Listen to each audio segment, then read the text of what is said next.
오늘부터 사도행전 말씀을 함께 나누게 되었는데요. 사도행전은 제가 교회를 개척하고 한 1년 정도 지난 즈음에 이제 설교를 저녁 예배 때 주일 저녁, 그 당시에는 주일 저녁 예배가 있었습니다. 주일 저녁 예배 때 제가 다루었는데 제가 다 다루지는 못하고 아무래도 이제 제가 낯설교를 하니까 저녁에는 우리 부교육자들이 또 맡았습니다. 그래서 우리 그 당시에 정성훈 전사님, 지금 목사님 되셨지만 정성훈 전사님이 또 저녁에 맡다가 그 다음에 새롭게 부임하시는 우리 한진광 목사님이 이어서 이제 사도행전 설교를 맞춰주셨습니다. 기억이 잘 날지 안 날지는 잘 모르겠습니다만은 아마 기억하시는 분들도 계실 거고요. 사도행전은 예외 없이 거의 지상의 모든 교회가 강단에서 한 번 정도, 목사님들이 한 번 정도는 다 설교하는 본문입니다. 그런데 자, 성경 66권이 다 중요하죠. 다 소중하지만 이 사도행전을 우리 목사님들이 주로 많이 선포하는 이유는 이 교회하고 굉장히 밀접한 관련이 있기 때문에 그렇습니다. 이 사도행전 안에는 다양한 이야기가 나옵니다. 처음 교회가 시작되는 이야기도 나오고요.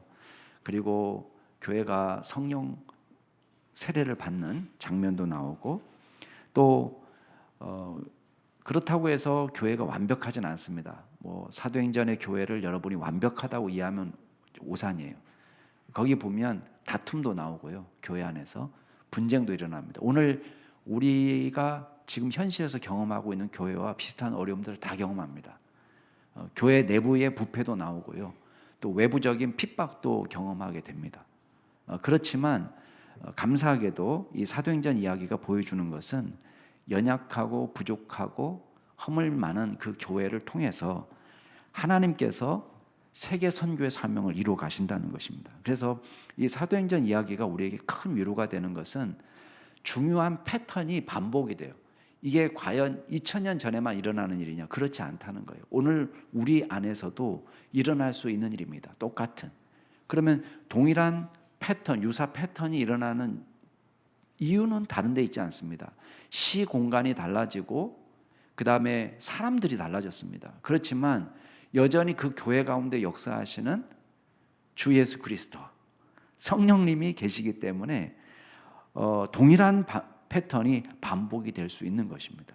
그래서 이 사도행전을 보면서 우리가 그 당시에 역사하셨던 하나님의 역사가 오늘 우리 가운데도 나타날 수 있다는 것입니다. 특별히 연약하고 허물이 많고 부족하지만 그 교회를 통해서 하나님께서 세계 선교의 사명을 이루어 가시는 것입니다. 자, 오늘부터 제 계획으로는 한번 이렇게 본문을 나눠 보니까요. 71번 정도 다루게 돼 있어요. 71주 정도 다루게 되면 한 1년 5개월 정도, 약 1년 5개월 정도에 걸쳐 가지고 사도행전 말씀을 나눌 계획입니다. 그러면 이제 중간에 뭐 외부 강사도 오시고 안식월도 있기 때문에 조금 더 늘어날 수 있겠죠. 그렇지만 그 기간 동안에 저희들이 말씀으로 은혜 받고 성령님의 권능으로 변화되어서 저와 여러분을 통해서 세계 선교의 역사, 복음의 역사가 활발하게 나타나게 되는 그런 기적이 일어날 수 있기를 주의 이름으로 축복합니다. 자, 오늘 말씀에서 우리가 첫 번째 기억할 것은 교회는요, 주 예수 그리스도의 공동체라는 거예요. 주 예수 그리스도의 공동체. 너무나 당연하지만 교회와 관련해서 예수님은요, 주어도 되시고 목적어도 되십니다. 주님이 주어가 되실 때는 어떻게 돼요? 그리스도께서 다스리시는 공동체. 교회의 주인 되시는 그리스도. 교회의 머리 되시는 그리스도. 우리를 이끄시고 일하게 하시는 그리스도. 주어가 되십니다.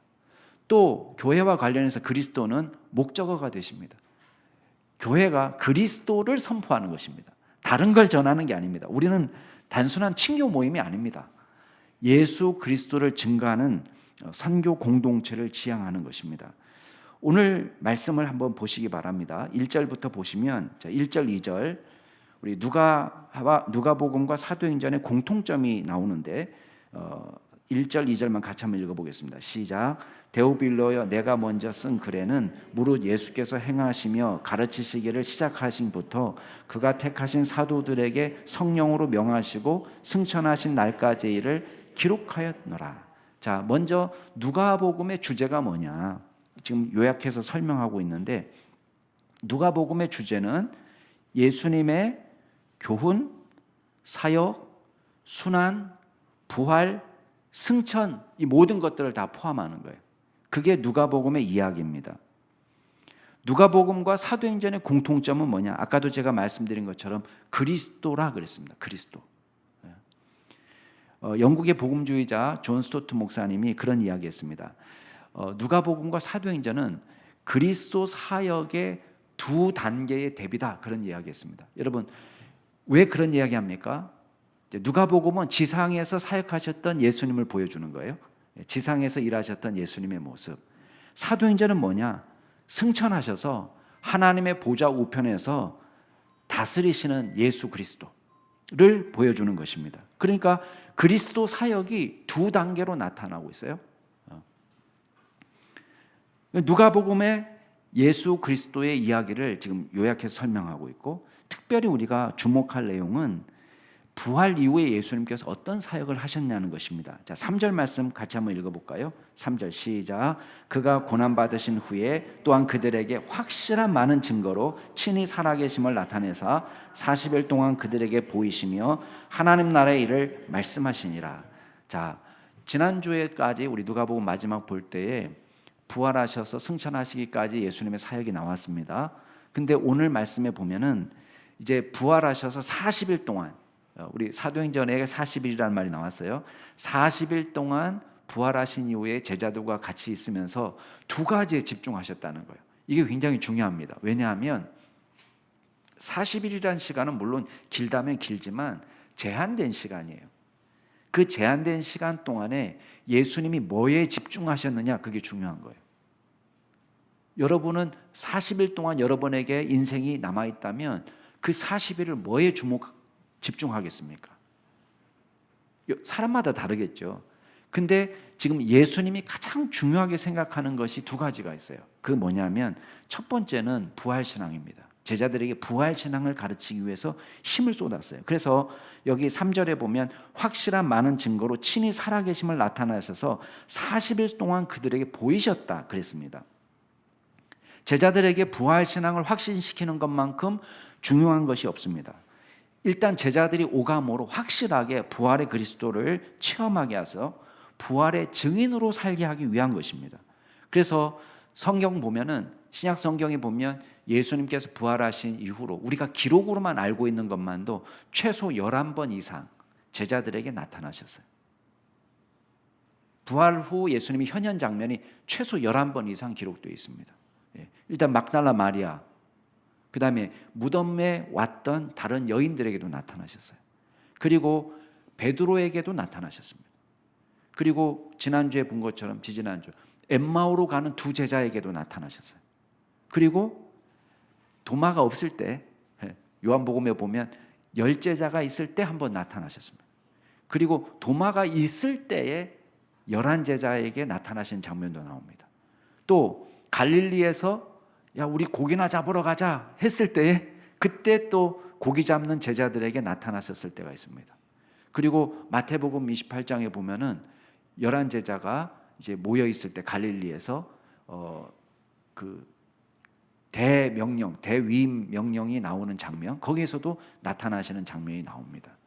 그리고 또 우리가 알고 있는 것처럼 고린도전서의 기록에 보면 500여 형제에게도 나타났다고 그러고, 또 야고보, 주의 형제 야고보에게도 나타났다고 이야기하고 있습니다. 그리고 오늘 말씀에 나오는 대로 승천하는 11제자에게 또 나타나시기도 합니다.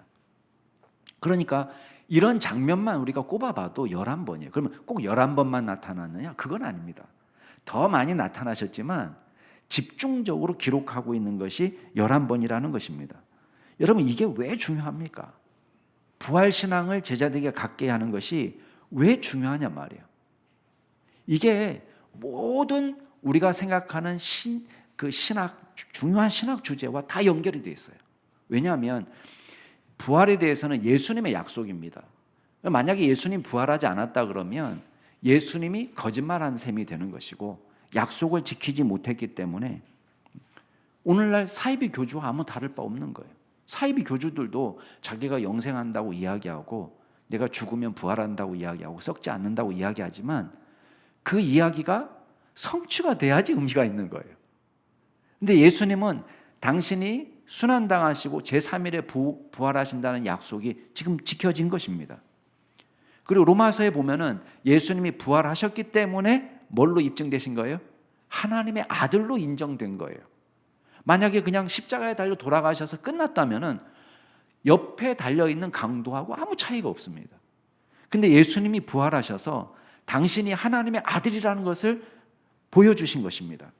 뿐만 아니라 예수님이 부활하셨기 때문에 이 십자가는 단순한 순교자의 죽음도 단순한 재수 없는 죽음, 개죽음이 아니고 이 죽음이야말로 우리를 구원하기 위한 구속의 사건이었다라는 것을 보여주는 거예요. 그래서 우리가 구원받고 의롭다고 칭함을 받는 칭의와 구원과 다 연결이 되어 있어요. 이 부활이라는 것은. 뿐만 아니라 예수님의 부활은 저와 여러분의 부활을 소망하게 하는 것입니다. 그렇기 때문에 이 땅에서 살 때에 엄청나게 많은 박해가 있고 어려움이 많지만 그럼에도 불구하고 더 나은 부활을 사모하기 때문에 이 땅에서 환난과 핍박 속에서도 그리스도인의 삶, 그리스도의 제자로서의 삶을 살아갈 수 있는 것입니다.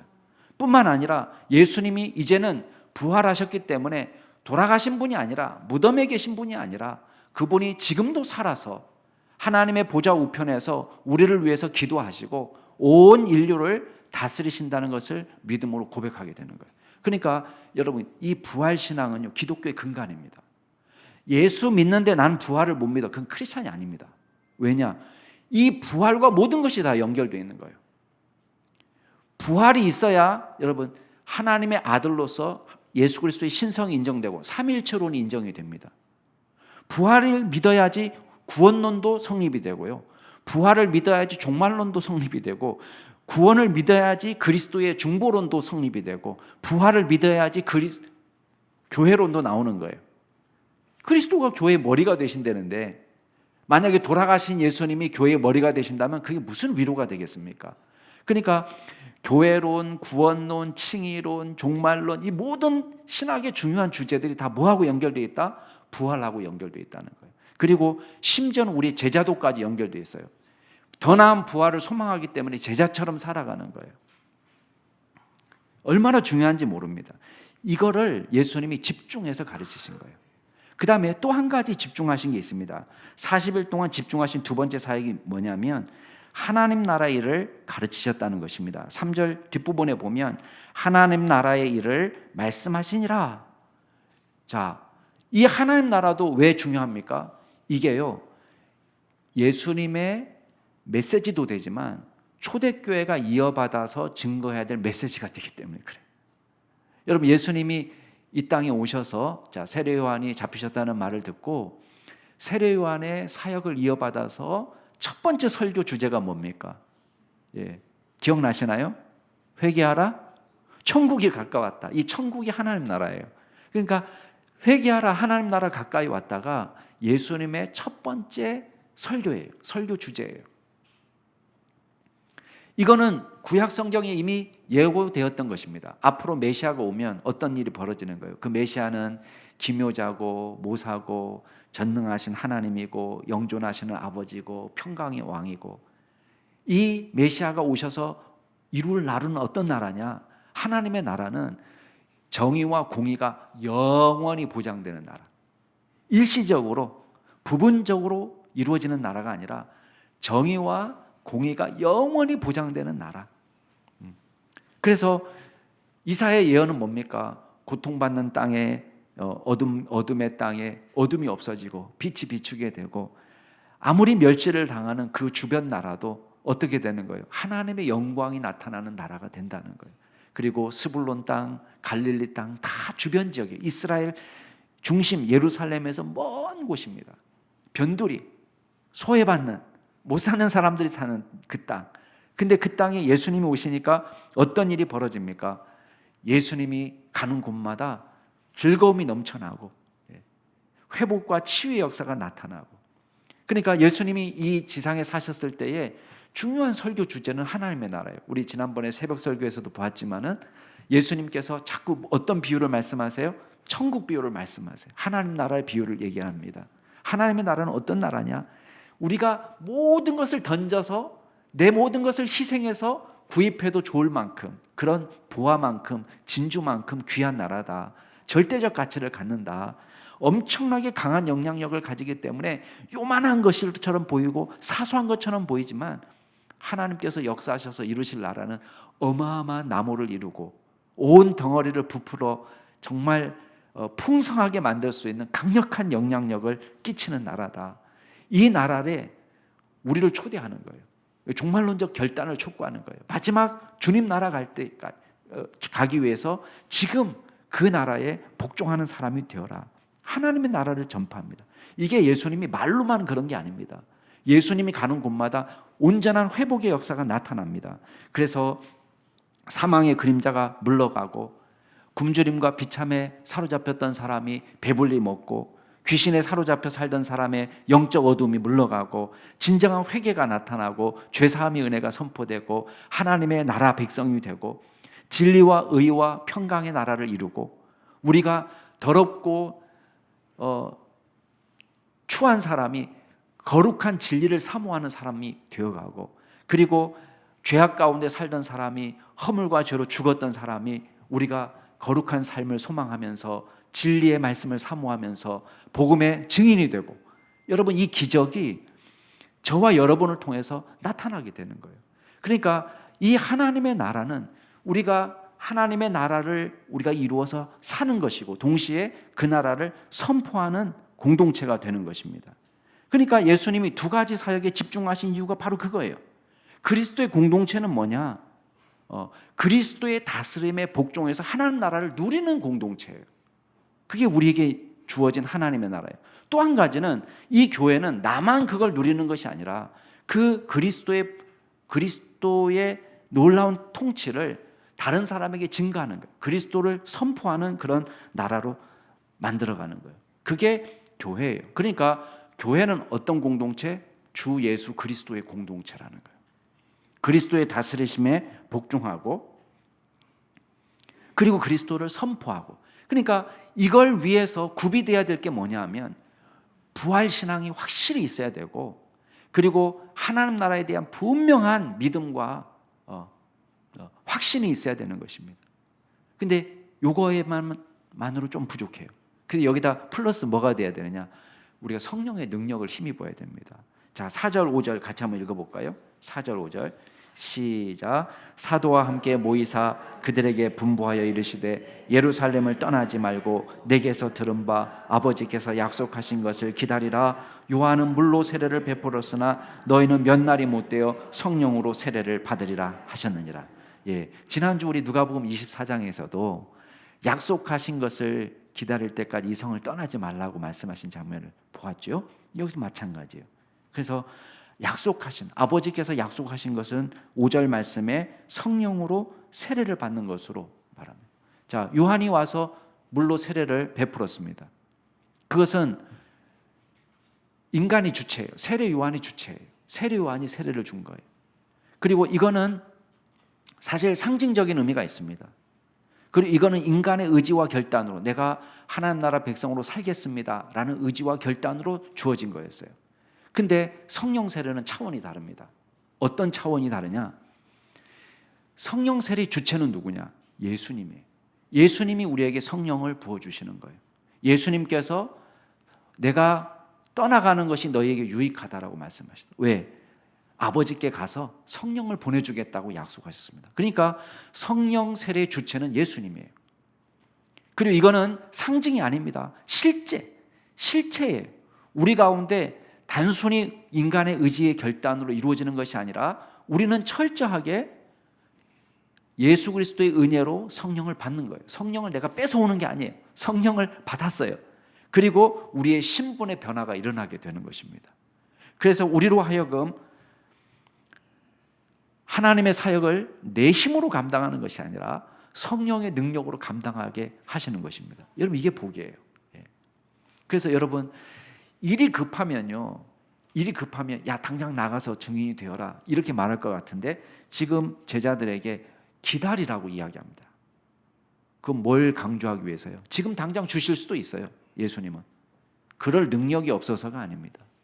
근데 기다림을 우리에게 요구하는 이유는 우리가 일할 때 뭐가 필요하다는, 뭐가 절실한지를 가르쳐 주시는 거예요. 뭐가 절실합니까? 성령의 권능이 절실한 것입니다. 그렇다면 오늘 우리 스스로에게 질문해야 됩니다. 예수님께서 세우신 교회는 아까도 말씀드린 것처럼 그리스도의 말씀과 성령이 이끌어가는 공동체가 되어야 된다고 말했습니다. 그럼 그리스도께서 머리가 되시는 공동체, 그리스도께서 주인이 되시는 공동체가 되는 것입니다. 근데 우리는 자꾸 엉뚱한 데서 능력을 찾으려고 합니다.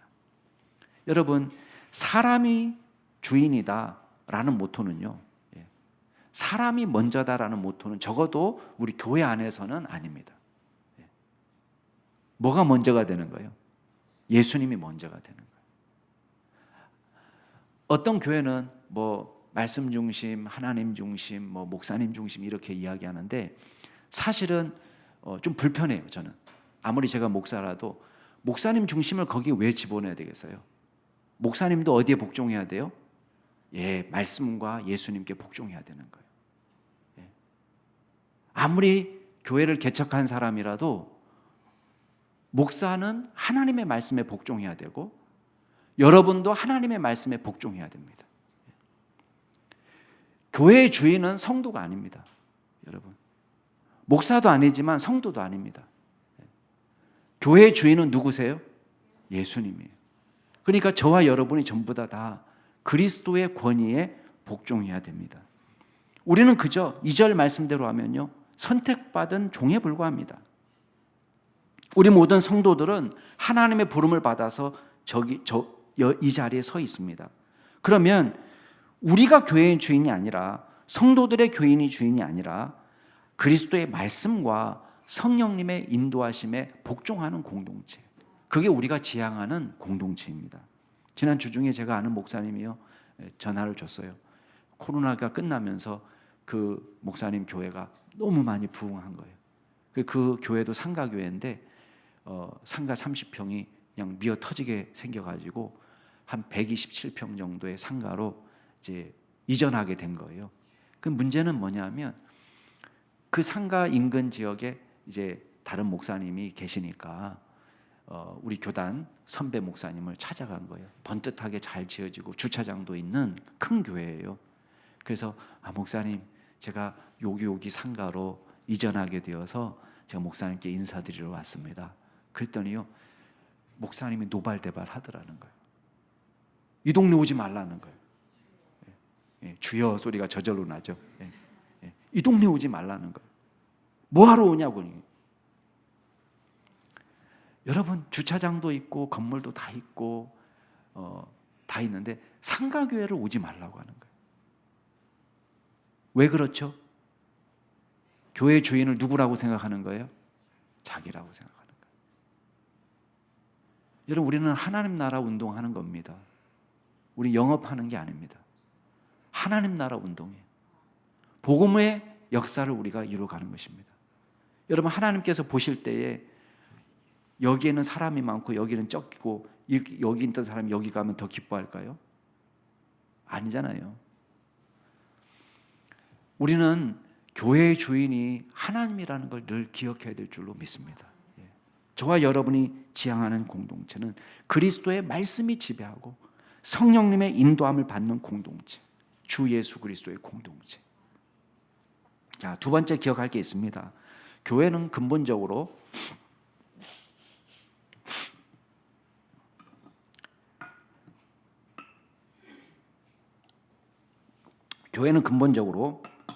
영적인 공동체입니다.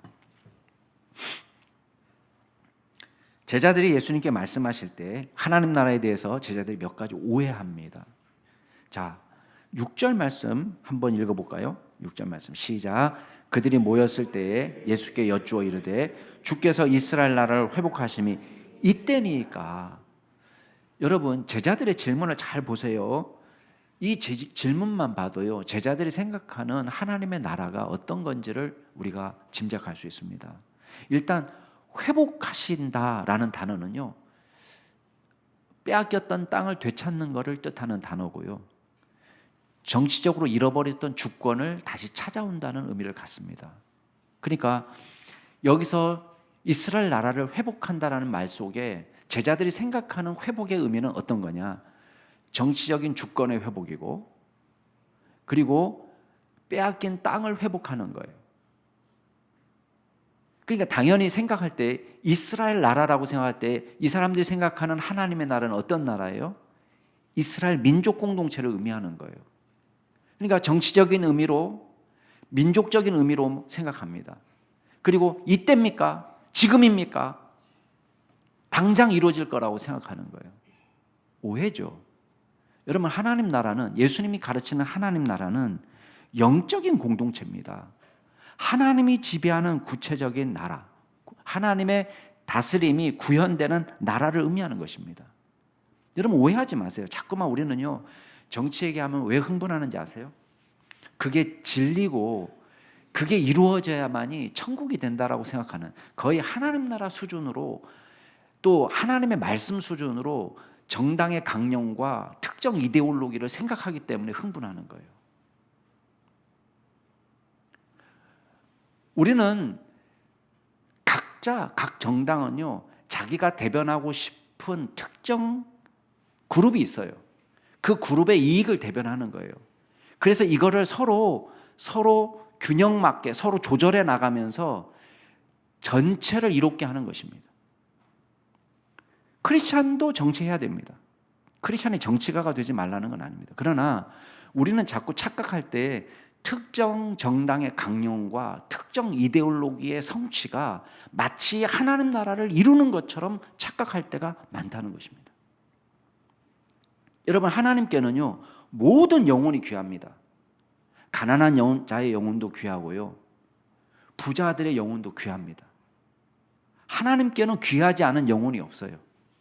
우리는 어떤 사람을 적으로, 이 사람은 적이고 이 사람은 아군이고, 기본적으로 하나님의 나라는 영적인 공동체이기 때문에,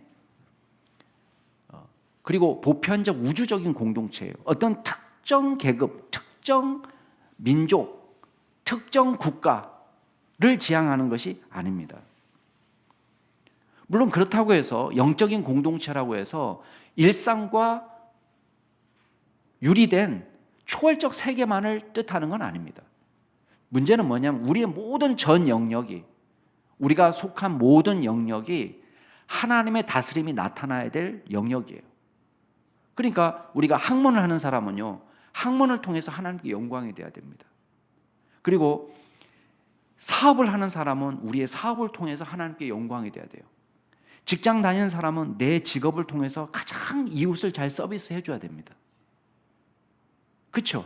우리가 월급 받아 먹으면 월급 받아 먹은 거에 맞게끔 우리가 최선을 다해서 일을 해줘야 됩니다. 살림하시는 분들은 가정에서 여러분의 삶을 통해서 하나님의 온전한 다스림과 사랑이 나타나도록 해야 됩니다. 여러분의 말씀과 여러분의 표정과 여러분의 억양과 여러분의 마음 속에서 과연 하나님의 사랑이 나타나고 있는가? 아니면 째지는 목소리로, 마음에 상처가 되는 말로 내가 낳았다는 이유만으로 우리가 갑질하는 부모가 되지는 않고 있나요? 우리가 다시 한번 생각해 봐야 됩니다. 근데 자 보세요. 그럼에도 불구하고 저와 여러분이 원하는 건 뭐냐? 하나님 소원하시는 나라는 뭐냐? 단순한 선진국가를 이루고 복지국가를 이루는 것이 하나님의 나라는 아니다. 배고른 사람 없고 아픈 사람이 치유받는 권리가 보장이 되고 누구든지 교육받을 권리가 보장이 되고, 여러분 그렇다고 해서 하나님 나라가 됩니까? 어떻게 생각하시나요? 예. 여러분 죄짓고 120살 살면 어떻게 되겠어요? 죄악으로 가득한 상태에서 120살을 살아 건강하게 교육 잘 받고 떵떵거리면서 돈 잘 벌고 부족함 없이 120살을, 그러나 죄인으로 산다면 하나님 나라가 아닌 거예요. 우리가 그걸 기억해야 됩니다. 그래서 우리가 여전히 우리에게 남는 과제는 뭐냐? 우리가 속한 교회, 우리가 속한 사회가 하나님의 다스리는 나라로, 하나님께서 지배하시는 나라로 변화되는 거예요. 영적으로 거듭나서 하나님의 나라, 하나님의 자녀가 되는 것. 그래서 우리 하나님의 나라는요, 영적인 나라이기 때문에 기본적으로 민족적인 장벽을 넘어섭니다. 보편적이고 우주적인 공동체를 지향합니다. 그러니까 누가복음에도요, 이방인 선교에 대한 이야기는 너무 많이 나와요. 시므온이 아기 예수를 안고 성전에서 하나님을 찬양할 때 뭐라고 이야기합니까? 내 눈이 주님의 구원을 봅니다. 이는 만민 앞에 예비하신 것이고 이방을 비추는 빛입니다. 여러분, 시므온은 유대인입니다. 그러나 이 아기 예수가 십자가에 달려 돌아가실 것을 100% 이해하지 못했음에도 불구하고 시므온이 영안이 확 열려서 하나님을 찬양할 때에 이 아기를 통해서 나타나는 구원의 지평이 어디냐, 구원의 전망은 어디냐, 땅끝이에요. 땅끝. 만민이 주님의 구원을 보고 이 아기를 통해서 이방을 비추는 빛이 된다. 여러분, 이것이 하나님의 나라입니다.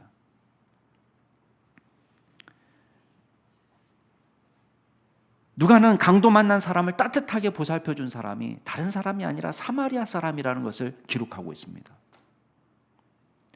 10명의 나병 환자가 치유를 받았는데 하나님을 찬양하면서 예수님께 엎드려 감사하다고 고백한 사람은 사마리아 사람이에요. 여러분, 하나님 나라에 이방인이 들어오는 것입니다. 여러분, 교회 안에는 유대인이나 헬라인이나 종이나 자유인이나 남자나 여자나 연세 드신 분이나 어린 사람이나 갑부나 가난한 사람이나 많이 배운 사람이나 못 배운 사람이나 아무 차별이 없어요. 모든 영혼이 하나님의 자녀가 되어야 될 줄로 믿습니다. 마지막으로 기억할 게 있습니다. 그렇기 때문에요, 기본적으로 교회는 선교적 공동체를 지향합니다. 굉장히 중요합니다. 저와 여러분에게 재림 때까지 맡겨진 사명이 있어요. 그건 뭐냐? 선교하는 공동체로 사는 거예요. 여러분, 7절 말씀 한번 보세요. 7절 같이 한번 읽어볼까요? 시작. 이르시되 때와 시기는 아버지께서 자기의 권한에 두셨으니 너희가 알 바 아니요. 8절 오직 성령이 너희에게 임하시면 너희가 권능을 받고 예루살렘과 온 유대와 사마리아와 땅끝까지 이르러 내 증인이 되리라 하시니라. 아멘. 어떤 사람이 영적인 사람입니까? 언제 예수님 오실지 정확하게 계산해내는 사람이 영적인 사람인가요? 아닙니다.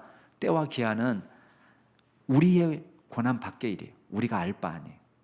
이건 전혀 중요한 주제가 아닙니다. 시한부 종말론자들이, 제가 여러 번 강조합니다, 주기적으로 나타날 거예요. 요새도 아마 다닐 겁니다. 그러니까 시한부 종말론이 와서 언제, 뭐년, 뭐월, 뭐시에 예수님 오신다, 절대 그날에는 안 오십니다. 적어도 그날에는 안 오십니다. 기분 나빠서 예수님 안 오세요. 그날은. 일단 그날 빼고 오시는 거예요. 때와 기한은 우리가 알 바가 아니고요, 그건 중요한 주제도 아닙니다. 우리가 영적인 사람이 된다, 내가 영적인 사람이 된다 할 때 그건 하나도 중요한 게 아니에요. 짐승의 표 666이 뭐냐, 그거 아는데 너무 시간 보내지 마세요. 어떤 사람은 베리칩이다, 베리칩 받으면 절대 안 된다. 그런데 시간 낭비하지 마세요. 우리가 짐승의 표는요 다 알 수 있어요. 왜 알 수 있는지 아세요? 예수 그리스도를 부인하는 대가로 주어지는 거예요. 그러니까 짐승의 표, 우리가 하나님을 거부하는 대가로 주어지는 것이기 때문에 모를 수가 없어요. 모를 수가 없어요. 지금 연구해봐야 아무 의미가 없는 거예요. 관심도 기울이지 마세요. 우리가 신앙을 결단하고, 자, 예수님을 믿음으로 구원받습니다. 아멘. 예수님을 믿고 구원받는 거예요. 뭘 안 받는다고 구원받는 게 아니에요. 아마 그런 베리칩 같은 게 나온다면요, 인권 탄압이라고 믿지 않는 사람이 더 소리 지를 겁니다. 믿지 않는 사람 다 바보라고 생각하시면 안 돼요. 자연 은총을 받은 사람들이에요. 그거 누가 바보같이 그거 받습니까? 베리지. 그런 건 그건 안 받아 믿지 않아도 안 받을 수 있어요. 그러면 안 받으면 구원 받나요? 믿지 않는데? 예. 여러분 구원은요 예수 그리스도를 믿음으로 받는 것입니다. 예. 어떤 예수님을 믿어야 되는데 그래도 요거 이렇게 하면요 플러스 요거를 얘기하면 그 이단이에요. 여러분 예수님을 믿고도 구원받지 못하는 사람을 뭘 하면 구원을 할 수 있습니까? 예수님이 저와 여러분의 구원이 되신다는 것을 믿으시기 바랍니다. 예수님만이 구원이에요. 그런데 관심 갖지 마세요. 그러면 보세요. 우리가 해야 될 일이 뭐냐? 8절에 보면 그건 우리 알 바 아니고 때와 기한 그런 건 중요하지 않고 중요한 건 뭐냐? 오직 성령이 너에게 임하시면 너희가 권능을 받고 예루살렘과 온 유대와 사마리아와 땅끝까지 이르러 내 증인이 될 거다. 예수님의 약속이에요. 예수님의 약속은 동시에 우리의 사명이 무엇인지를 보여주는 것입니다. 제자들이 얼마나 놀랐을까요? 예루살렘과 온 유대? 야, 이 예루살렘은 유대인의 아성인데 예수님이 십자가에 달려 돌아가신 곳인데 이곳이 복음의 중심지가 된다고? 믿을 수가 없는 일이에요. 지금은 소수예요. 기껏해야 오순절 마가의 다락방에 모여있는 사람은 약 120명도 밖에 되지 않습니다. 120명 갖고 뭘 할 수 있다고 생각하십니까? 이걸 이 숫자로 세계 선교가 가능하다고?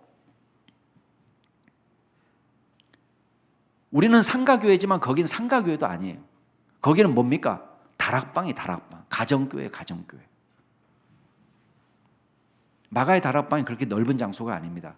지금 우리 마가의 다락방으로 추정되는 장소를 이렇게 보여주면 그렇게 엄청나게 넓은 장소가 아닙니다. 빽빽하게 들어서서 기도하고 찬양하고 120명이 뭘 할 수 있냐? 근데 이 예루살렘이 복음의 중심가가 된다고? 온 유대의 복음이 전파된다고? 사마리아까지? 유대 이방까지? 땅끝까지? 이거는 사람이 가질 수 있는 전망이 아닙니다. 근데 예수님께서 약속하시는 거예요. 우리로 하여금 땅끝까지 이르러 내 증인이 되리라 말씀하는 것입니다. 여러분, 교회가 마지막 주님 오실 때까지 감당할 사명이 바로 이겁니다. 우리는 예수님의 증인으로 부름을 받았습니다. 여기에 예외인 사람은 없습니다. 여러분, 직분도 상관없습니다. 나이도 상관없습니다. 은퇴도 없습니다. 따로 임기가 정해져 있는 게 아닙니다. 언제까지? 재림 때까지. 언제까지? 우리 죽을 때까지. 힘 닿는 데까지. 우리가 주의 증인으로 살아가는 것입니다. 여러분, 바울을 보시기 바랍니다.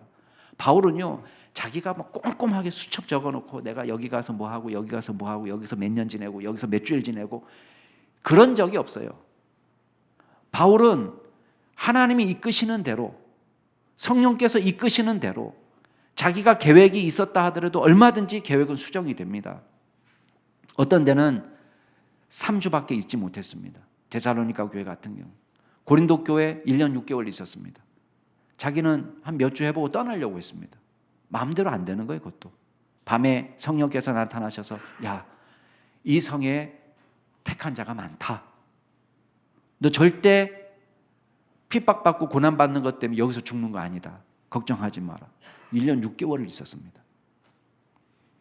에베소, 야, 가장 그 지역, 그리스 지역에서 큰 신전이 있는 거기서 무려 3년을 있었습니다. 바울이 그렇게 오래 있으려고 한 게 아닙니다. 바울이 가는 곳에 복음의 역사가 나타나고 구원받아서 흩어진 사람들이 스스로 교회를 개척하기 시작했습니다. 바울의 계획이 아닙니다. 그러다가 또 옥에 갇힙니다. 바울이 옥에 갇히니까 복음의 역사가 멈추나요? 아닙니다. 그곳에서는 또 편지를 통해서 교회를 든든하게 세웁니다. 임기가 따로 없습니다. 장소가 따로 필요 없습니다. 내가 갇혀 있으면 갇혀 있는 대로, 나가 있으면 나가 있는 대로. 바울은 고백합니다. 자기가 40에 하나 감한매를 5번이나 맞고 3번이나 태장이 많고 배가 3번이나 파선하고 하루 밤낮을 자기가 물속에서 구조를 기다린 적도 있고, 강의 위험도 만나고 강도 만난 적도 있고, 어떤 때는 바다의 위험을 만나고, 또 유대인들에게 핍박을 받고, 또 이단들의 공격도 받고, 시내를 건널 때 위험하고, 광야에서 외롭고 쓸쓸한 밤을 보내기도 하고, 거짓 형제들이 자기를 비방하기도 하고, 수고하고 애쓰고 밤에 잠도 못 자고, 어떤 땐 굶을 때도 있고 목마를 때도 있고 헐벗을 때도 있고. 근데 바울의 고백은 그겁니다. 이런 어려움은 별로 중요한 것이 아니었다는 거예요.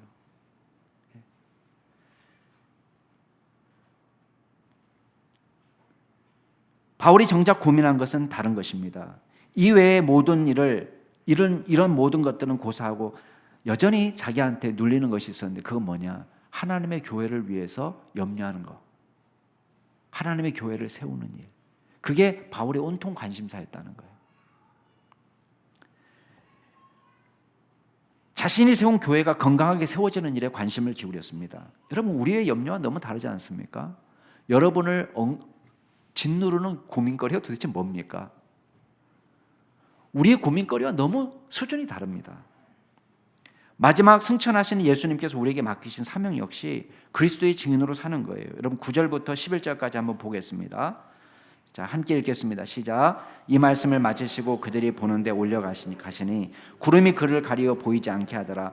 올라가실 때 제자들이 자세히 하늘을 쳐다보고 있는데 흰 옷 입은 두 사람이 그들 곁에 서서 이르되 갈릴리 사람들아 어찌하여 서서 너희 가운데서 하늘로 올려지신 이 예수는 하늘로 가심을 본 그대로 오시리라 하였느니라. 아멘. 아마 옆에 있는 이 흰 옷 입은 두 사람은 천사 같습니다. 근데 이 사람들이 얘기합니다. 야, 왜 하늘 봐? 왜 하늘 봐?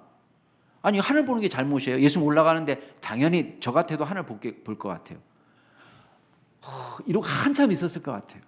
근데 이 사람들이 옆에서 얘기합니다. 야, 어찌하여 하늘을 보느냐? 이 예수는 하늘로 가시는 본 그대로 다시 오실 거야. 자, 우리의 사역지는 어디예요? 하늘이 아니에요. 우리의 사역지는 하늘이 아니에요. 하늘 일은 하늘이 책임져요. 하나님께서 책임져요. 우리가 본 예수님은 그 본 예수님 그대로 가시적으로 다시 오실 겁니다. 그럼 그동안에 천상에서 하나님 보좌 우편에서 이 땅을 통치하실 거예요. 하나님의 일을 감당하실 거예요. 그럼 우리가 해야 될 일은 뭐냐? 우리의 사역지는 이 지상입니다. 이곳에서 일하는 것입니다. 복음의 사명을 감당하시는 것입니다. 하나님의 사명은 하나님께서 감당하시고 우리는 우리의 사명을 감당하면 됩니다. 여러분, 사도행전의 역사는 바로 그거예요. 1장부터 7장까지는요 예루살렘에서 복음의 역사가 어떻게 일어나는지를 보여줍니다. 8장에서 12장까지는 온 유대와 사마리아에서 어떻게 복음의 역사가 나타나는지를 보여줍니다. 13장부터 마지막 장까지는 이방 지역, 땅끝에서 로마까지 어떻게 복음이 전해지는지를 보여줍니다. 여러분, 세계 선교의 사명은 오늘 우리에게도 주어졌습니다. 그리스도의 재림 때까지 남아있는 우리 성도들에게 주어진 사명입니다. 아직 땅끝은 완성이 되지 않았습니다. 사도행전 1장 8절에서 온 예루살렘과 온 유대와 사마리아와 그 다음에 땅끝이라고 했어요. 어떤 사람은 로마에서 완성이 되었다 얘기하는데 사도행전은 로마까지 이야기예요. 그 다음에 나머지 역사는 누구에게 맡겨졌어요? 중간기, 예수님의 승천부터 재림 때까지 남아있는 이 중간기를 살아가는 모든 크리스찬에게 남아있는 사명입니다. 사랑하는 우리 충신교회 성도 여러분, 저와 여러분에게 땅끝까지 그리스도의 증인으로 살아야 될 책임이 맡겨졌습니다. 이 주제는 앞에 두 주제하고 밀접하게 연결이 되어 있습니다. 어떻게 그리스도의 증인으로 살 수 있습니까? 우리가 온전히 주 예수 그리스도의 다스림에 복종할 때, 주님의 말씀에 순종하고 성령님의 인도하심을 따를 때에 이 사명을 감당할 수 있습니다. 여러분, 교회가 교회다울 때에 선교적 사명을 감당할 수 있습니다. 오직 영적 공동체를 만든 일은 성령의 역사로 가능합니다. 저와 여러분이 성령의 사람이 될 때에 가능한 것입니다. 그럴 때 우리의 지경은 단순한 민족적인 지경이나 지역적인 장벽을 넘어서서 땅끝까지 저와 여러분을 통해서 예수 그리스도가 증거될 줄로 믿습니다. 저와 여러분이 힘을 합쳐서 주님 오실 때까지 이 사명을 잘 감당하는 귀한 공동체를 세울 수 있기를 주의 이름으로 축복합니다. 같이 한번 기도하겠습니다. 이 시간 기도하실 때에 두 가지만 놓고 기도하겠습니다. 하나님, 말씀과 성령으로 저희들을 충만하게 하옵소서. 그리스도의 공동체를 이루게 하여 주옵소서 기도하시고, 두 번째 기도하실 때는 주님께서 다시 오실 때까지 선교적 사명을 감당하는 교회가 되게 하여 주옵소서. 두 가지만 놓고 같이 동성으로 기도하시겠습니다. 존귀하신 하나님 아버지, 주님께서 저희들을 기억하여 주시고 인도하여 주시는 은혜 감사드립니다. 주여, 우리가 온전히 그리스도의 다스리심에 복종하는 주 예수 그리스도의 공동체를 이룰 수 있도록 도와주옵소서. 주님의 말씀이 우리를 지배하는 공동체가 되게 하여 주시고, 주의 영이 다스리는 공동체가 되게 하여 주옵소서. 주의 영에 온전히 사로잡힌 사람들이 되게 하여 주시고, 주님의 말씀과 영에 복종하여 주님께서 이끄시는 대로 우리의 사명을 감당할 수 있는 귀한 공동체를 이룰 수 있도록 도와주시옵소서. 주님 다시 오실 때까지 우리가 허탄한 곳에 마음을 두지 않게 하여 주시고, 오직 선교적 사명을 감당하는 교회를 세우게 하여 주옵소서. 주여, 우리로 하여금 이 지구상에서 하나님 우리에게 맡겨진 바 소임을 완성할 때까지 하나님 주님께서 저희들을 붙잡아 주시고 능력 주시고, 하나님 저희들이 감당할 수 있도록 도와주시고 용기를 주시고, 주님 저희들에게 선교적 사명을 감당할 수 있도록 용기와 담력을 허락하여 주옵소서. 주님의 인도하심에 복종할 수 있도록 영적으로 예민하게 하여 주시고, 성령에 온전히 사로잡힌 종들이 되게 하여 주옵소서. 우리의 인간적인 모습은 다 감춰 주시고, 주님만이 우리의 주인이 되시고 주님의 우리의 능력이 되심을 기억하고 믿음으로 달려가는 귀한 종들이 다 될 수 있도록 주여 인도하여 주옵소서. 우리의 인간적인 모습을 주여 숨겨 주옵소서. 우리는 허물과 죄로 죽었던 연약한 자이고 여전히 죄성이 우리를 다스립니다. 주님, 그러나 주의 성령께서 우리 가운데 오셔서 하나님 우리의 연약함을 다스려 주시고 온전히 하나님께 복종하는 믿음의 종들이 되게 하여 주옵소서.